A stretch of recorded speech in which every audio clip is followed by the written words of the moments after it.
à tous et à toutes, je suis ravie de vous retrouver aujourd'hui en vidéo pour vous présenter ma sélection de sorties livresques pour le mois d'octobre. J'ai noté plutôt moins de sorties que d'habitude, mais par contre il y a vraiment beaucoup de choses à côté desquelles je ne passerai pas, notamment parce qu'il y a beaucoup d'auteurs que j'aime beaucoup qui sortent de nouveaux romans, donc voilà, forcément j'ai envie de les acheter. Tout d'abord, en date du 4 octobre, nous avons deux sorties par Estelle Faye, donc on commence très fort. Estelle Faye est quand même l'une de mes auteurs préférées, en tout cas en termes de fantasy ou d'imaginaire francophone, je pense que c'est elle mon autrice phare. Et du coup elle sort deux romans, un roman en adulte et un roman en jeunesse. Côté adulte, elle sort Les Nuages de Magellan chez Scrinéo. Il s'agit d'un space opéra avec apparemment des vaisseaux. Voilà, je n'en sais pas beaucoup plus, mais ça me tente beaucoup. Je suis très curieuse de découvrir ça. Et côté jeunesse, elle sort un roman qui s'appelle L'île au manoir, toujours aux éditions Scrinéo, mais dans leur nouvelle collection jeunesse, qui sont en fait les coups de cœur de Cassandra O'Donnell. Ce sera au prix de 9,90 €, donc un tout petit prix, et c'est noté à partir de 10 ans. Du côté du résumé, par une nuit d'hiver sur une île de l'Atlantique, Adam aperçoit une fille étrange sur la plage en bas de chez lui. Une fille très pâle aux longs cheveux humides qui ressemble à une noyée. En cherchant à l'aider, Adam se retrouve entraîné dans une quête dangereuse entre le présent et le passé, entre la réalité et le rêve. Donc voilà, autant dire que pour ma part, ça me tente vraiment bien. J'ai déjà lu Estelle Faye en jeunesse avec Les Guerriers des Glaces chez Nathan, que j'avais vraiment bien aimé, donc je suis curieuse de retenter l'expérience. Et celui-ci, voilà, je pense vraiment que je me l'achèterai. Vu que ça se passe en hiver, à mon avis, je vais me le garder pour le Cold Winter Challenge. Mais voilà, on va dire que les deux romans d'Estelle Faye, c'est sûr que je vais me les procurer un moment ou un autre, d'ici décembre, je pense. Ensuite, nous avons la sortie le 4 octobre de À cœur battant par Charlotte Bousquet aux éditions, enfin dans la collection Echo, qui je crois est une collection de une collection de la maison d'édition Gulfstream, si je dis pas de bêtises. Et du coup, À cœur battant, c'est un roman post-attentat et c'est toujours un thème que je trouve très difficile à traiter, mais j'aime vraiment beaucoup la plume de Charlotte Bousquet et je trouve qu'elle traite toujours très bien les thèmes difficiles. Donc ma foi, je me dis que voilà, si quelqu'un peut bien traiter ce thème-là en jeunesse, c'est peut-être elle. Et voilà, ça va pas être un achat prioritaire, mais je pense qu'à l'occasion quand même, je découvrirai ce roman. Nous avons également la sortie le 4 octobre du Paradis Blanc par Christine Hanna aux éditions Michel Lafon. Je l'ai déjà reçu. C'est un roman dans lequel en fait le héros est revenu de la guerre du Vietnam et son fils de 10 ans ne le reconnaît pas et en plus il se met à battre sa femme. Il a vraiment une vie très compliquée et en fait il va hériter d'une massure en Alaska et voilà, il va décider du coup de partir là-bas afin de se reconstruire. Et je suis très curieuse de voir ce que ça va donner. C'est vrai que vu la couverture, je l'aurais bien gardé également pour le Cold Winter Challenge, mais c'est un service presse, donc il sera lu avant. Et c'est l'auteur qui avait écrit également Le Chant du Rossignol, dont j'avais entendu vraiment beaucoup de bien. Donc voilà, je me suis laissée tenter, et puis on verra bien ce que ça va donner. Ensuite, nous avons la sortie le 11 octobre d'un nouveau roman par Colleen Hoover, à nouveau une auteure quand même qui est une valeur sûre pour ma part, avec son nouveau roman qui s'appelle À première vue. Il était sorti en VO sous le titre de Without Merit, avec la même couverture. Voilà, ils n'ont pas retenté l'expérience de leur dernière sortie qui était Too Late, où vraiment ils avaient changé de couverture, ils avaient pris une couverture que pour ma part je trouvais très moche. Voilà, pour le coup ils ont gardé la même couverture et c'est pas plus mal. Au niveau du résumé, je l'ai lu rapidement, même si les romans de Colleen Hoover, on n'a jamais trop envie d'en savoir avant de les démarrer. Il s'agit toujours de romances contemporaines assez mignonnes, sauf Too Late qui je crois était quelque chose de beaucoup plus sombre. Et souvent ça traite de thèmes très forts et très difficiles. En l'occurrence, le sous-titre de ce roman, c'est Il y a des erreurs que l'on peut pardonner. Donc voilà, a priori, il va y avoir quand même quelques petits secrets à découvrir. Et on suit l'histoire donc de Merit, qui est une jeune fille qui vit avec ses deux parents alors qu'ils sont divorcés. Et les deux parents vivent encore sous le même toit, qui en fait est une vieille église qui a été réaménagée. Et en plus de ça, le père sort avec l'ancienne infirmière de la mère. Donc voilà, on est quand même sur un roman assez particulier, avec des personnages bien cassés comme Colleen Hoover sait les faire. Ça va pas être une lecture prioritaire pour moi, il me reste plusieurs romans de Colleen Hoover à lire dans ma palle, du coup ce serait pas très raisonnable. Mais voilà, je pense qu'à l'occasion, je me le procurerai. Ensuite, nous avons la sortie le 16 octobre du nouveau roman de Clarisse Sabar, dont j'ai lu uniquement Les Lettres de Rose, mais j'ai également La Plage de la Mariée à lire et son autre roman Le Jardin d'Oubli me fait très envie aussi. Tous ces romans me font très envie et du coup elle va sortir un petit roman clairement qui est fait pour Noël, hein, vu la couverture, qui s'appelle donc La vie est belle et drôle à la fois par Clarisse Sabar, toujours aux éditions Charleston. Voilà, celui-ci, il y a moyen que je me le procure pour le Cold Winter Challenge en papier ou en numérique, mais voilà, c'est vrai que forcément cette couverture fait très envie et se porte très bien à ce challenge. Ensuite, nous avons la sortie le 17 octobre de Toutes les histoires d'amour du monde par Baptiste Beaulieu aux éditions Mazarine. Et voilà, enfin, c'est Baptiste Beaulieu. Qu'est-ce qu'il faut vous dire de plus? Baptiste Beaulieu fait clairement partie de mes auteurs coup de cœur. J'ai lu tous ses romans et je les ai toujours beaucoup aimés. C'est un auteur qui est également médecin généraliste et tous ses romans ont toujours un aspect médical. Je pense que ce sera également le cas dans celui-ci, même si c'est un peu moins évident qu'avec ses autres romans. De ce que j'ai vu sur les réseaux sociaux, en fait, Baptiste Beaulieu est tombé sur, sur des photos, je ne sais pas si c'est des photos de sa famille ou juste des photos anciennes, et notamment pendant la guerre. Et du coup, voilà, ça va traiter d'histoires d'amour, de tous les amours, et y compris donc dans le passé, au moment de la guerre, je ne sais plus si c'était la Première ou la Seconde Guerre mondiale.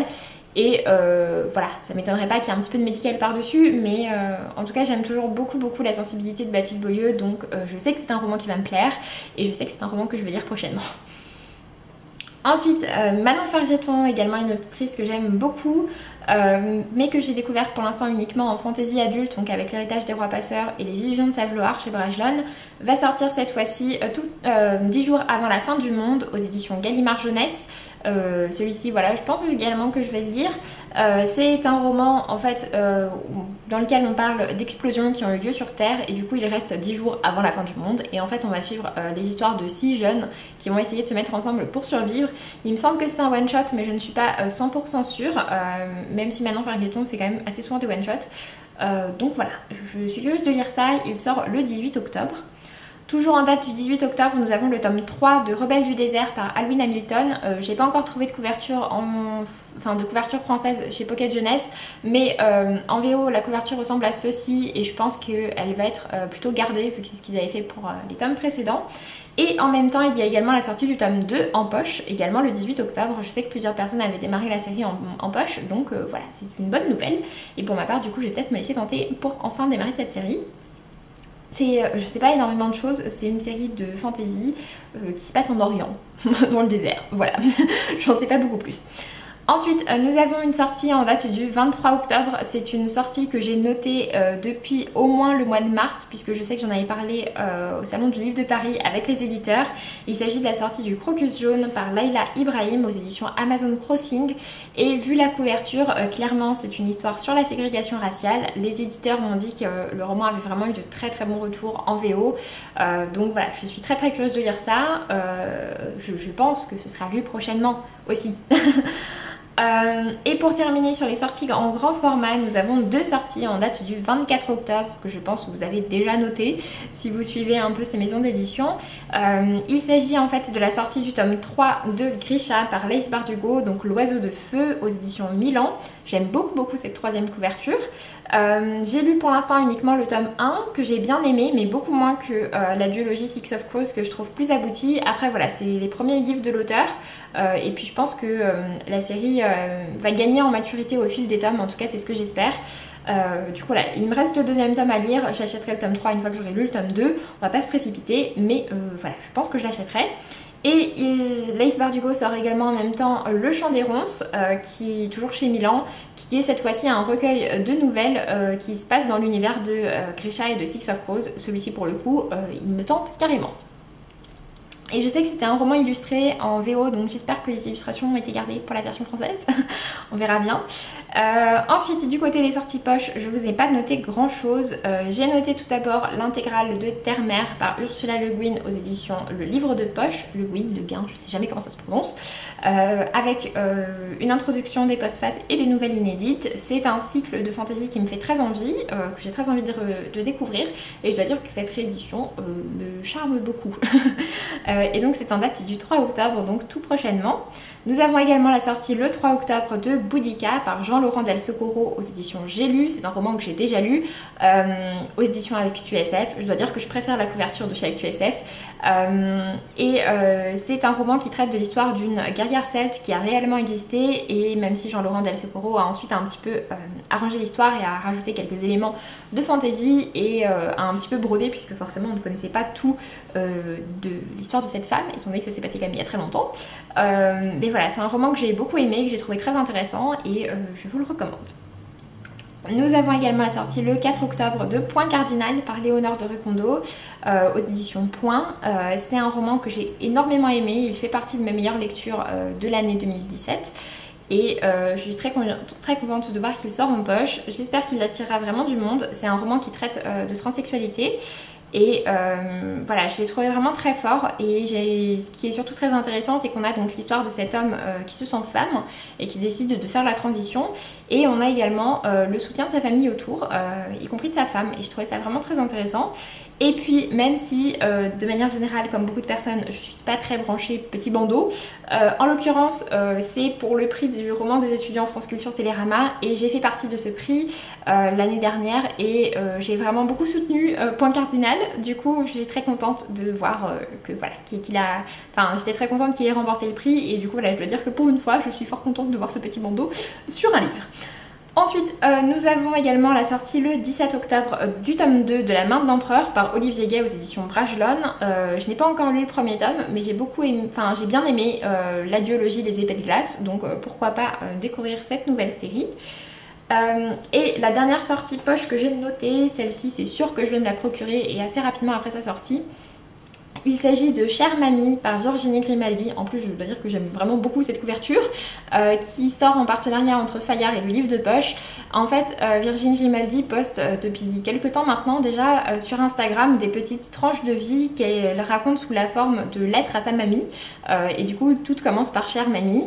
Et voilà, en fait, ça lui a été suggéré de publier ça sous forme de recueil et elle a décidé de le faire. Et du coup, voilà, en plus, tous les bénéfices seront reversés à l'association C'est que du bonheur.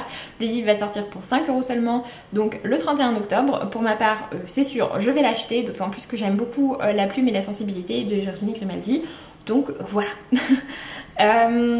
Et la dernière sortie que j'ai notée, mais j'ai pas la couverture, il s'agit de la sortie du tome 4 de la série de manga The Promised Neverland qui fait beaucoup parler d'elle en ce moment et le tome 4 sort le 24 octobre. Donc voilà, sur ce j'en ai fini avec cette vidéo, j'espère que ça vous aura plu, n'hésitez pas à me dire si vous aussi il y a certaines de ces sorties qui vous tentent. En tout cas je dois dire que pour ma part c'est vraiment un très bon cru et mon porte-monnaie va être très tenté pour ces prochaines semaines. Sur ce je vous laisse et je vous dis à très bientôt, salut!